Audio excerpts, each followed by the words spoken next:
വർഷത്തെ എല്ലാ തരികിടകളുടെയും 1 മണിക്കൂർ നീളുന്ന സർക്കസാണിത്. ഒരിക്കൽ കൂടി സ്വാഗതം. കഴിഞ്ഞ വർഷം നിരവധി പേരെ കളിയാക്കിയതിനാൽ ഇനി പോയ വർഷം മാതൃഭൂമി ന്യൂസിന് വാർത്താവതരണത്തിൽ വന്ന അബദ്ധങ്ങളാണ് പ്രേക്ഷകർക്ക് മുന്നിൽ കേരള സർക്കസ് ആദ്യം ചാനൽ ചിരിയായി അവതരിപ്പിക്കുന്നത്. സമയക്കുറവ് മൂലം പലതും വെട്ടിക്കുറച്ചിട്ടുണ്ട്. വാർത്താവതരണത്തിൽ അവതാരകർ എപ്പോൾ തയ്യാറാകണം ഒരു ചോദ്യമാണ്. പക്ഷേ എപ്പോഴും ഓൺ എയർ വന്നതിന് ശേഷം മാത്രം തയ്യാറാകുന്ന ക്രൈം ന്യൂസ് അവതാരകയോടുകൂടി ചാനൽ ചിരി ആരംഭിക്കാം. ഡയൽ 100 തുടങ്ങുന്നു. ആദ്യം പ്രധാന വാർത്തകളിലേക്ക്.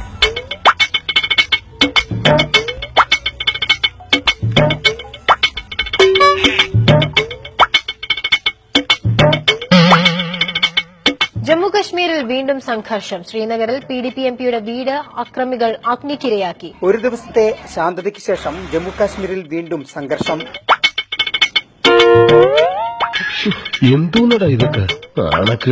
സ്ഥിരമായി മോർണിംഗ് ഷോ വാർത്തകൾ വായിക്കുന്ന അവതാരക വൈകിട്ട് 3 മണി വാർത്ത വായിച്ചെങ്കിലും രാവിലത്തെ ഹാങ് ഓവർ മാറിയില്ല. മാത്രമല്ല ഒരു ഈച്ച മുഖതാവിൽ നിന്ന് നേരിട്ട് വാർത്ത കേൾക്കുന്നതും കാണേണ്ടതാണ്. 56ാമത് സംസ്ഥാന സ്കൂൾ കലോത്സവത്തിന് മാതൃഭൂമി ന്യൂസ് ഒരുങ്ങി. കലയുടെ വാർത്തകളിൽ ഇനി വാസ്തവം നിറയും. ഇതോടെ മോർണിംഗ് ഷോ പൂർണ്ണമാവുകയാണ്. ഇനി കൃഷിഭൂമി കാണാം. നമസ്കാരം. ബുള്ളറ്റിൻ പൂർണ്ണമാവുകയാണ്. ഇനി പ്രാദേശിക വാർത്തകൾ കാണാം.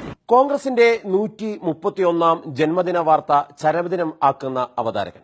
ഉദ്ദേശിച്ച ഇടവേള വരാത്തതിനാൽ ചുമ്മാ ചിരിക്കുന്ന അവതാരകനും ഒരു കാഴ്ചയാണ്. കെ മുരളീധരന്റെ വിമർശനങ്ങൾക്കുള്ള VM സുധീരന്റെ മറുപടി ഇന്നുണ്ടാകും. കോൺഗ്രസിന്റെ 131ാം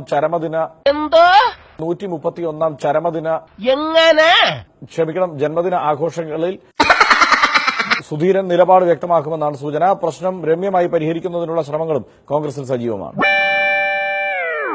ബാർക്കോഴയിൽ UDFനെ വെട്ടിലാക്കി പുതിയ വെളിപ്പെടുത്തലുകൾ.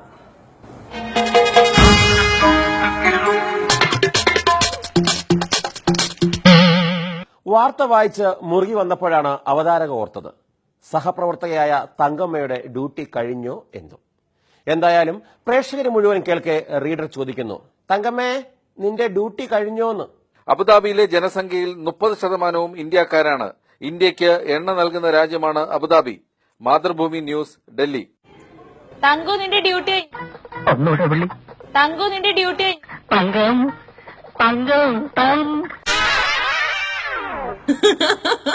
ഇനി ഡ്യൂട്ടി കഴിയാതിരിക്കുന്ന തങ്കമ്മയുടെ വാർത്താ വായനയാണ്. തലനാരിഴയ്ക്ക് അപകടത്തിൽ പെടുന്നത് കാണാം. ഇല്ല, പെട്ടില്ല. പാലക്കാട് പേഴുംകര പുഴപ്പാലത്തിന് സമീപം നിയന്ത്രണം വിട്ട കാർ തലനാരിഴയ്ക്ക് അപകടത്തിൽപ്പെട്ടു.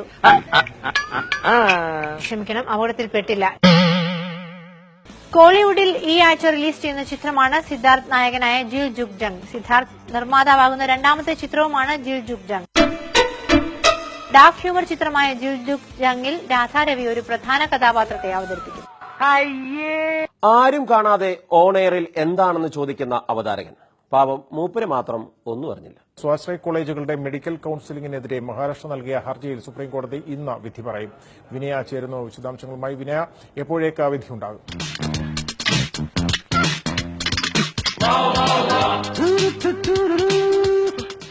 സ്വാശ്രയ കോളേജുകളുടെ സ്വന്തം നിലയിൽ നടത്തിയ മെഡിക്കൽ കൌൺസിലിംഗിനെതിരെ കേരള സർക്കാരും അതുപോലെ തന്നെ മഹാരാഷ്ട്ര സർക്കാരും നൽകിയ ഹർജികൾ ഇന്ന് 2 വാഴയുടെ നാര് മുള.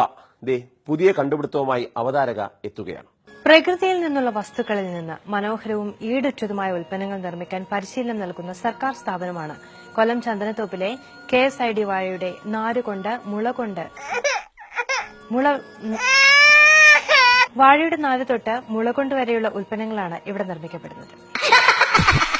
കൊലപാതക വാർത്ത വായിച്ചിരിക്കുമ്പോഴാണ് എല്ലാം ഇരുട്ടിലായത്. എന്നാൽ ആ ഇരുട്ടിൽ ഒന്ന് മുടി കോതാമെന്ന് അവതാരക കരുതി. ബാക്കി കണ്ടോ? തിരുവനന്തപുരം നെയ്യാറ്റിൻകരയിൽ കാറിലെത്തിയ സംഘം യുവാവിനെ വെട്ടിക്കൊലപ്പെടുത്തിയ തമല സ്വദേശി സുരേഷാണ് രാവിലെ കൊല്ലപ്പെട്ടത്. പൂജപ്പുര ബിനു വധക്കേസിലെ പ്രതിയാണ് കൊല്ലപ്പെട്ട സുരേഷ്. കൊട്ടേഷൻ സംഘമാണ് കൊലപാതകത്തിന് പിന്നിലെന്നാണ് സംശയിക്കുന്നത്. വിവരങ്ങളുമായി ഹിജാസ് അഹമ്മദ്. ഹിജാസ്, ആരാണ് കൊലയ്ക്ക് പിന്നിലെന്ന് പോലീസിന് കൃത്യമായ വിവരങ്ങൾ ലഭിച്ചു കഴിഞ്ഞു?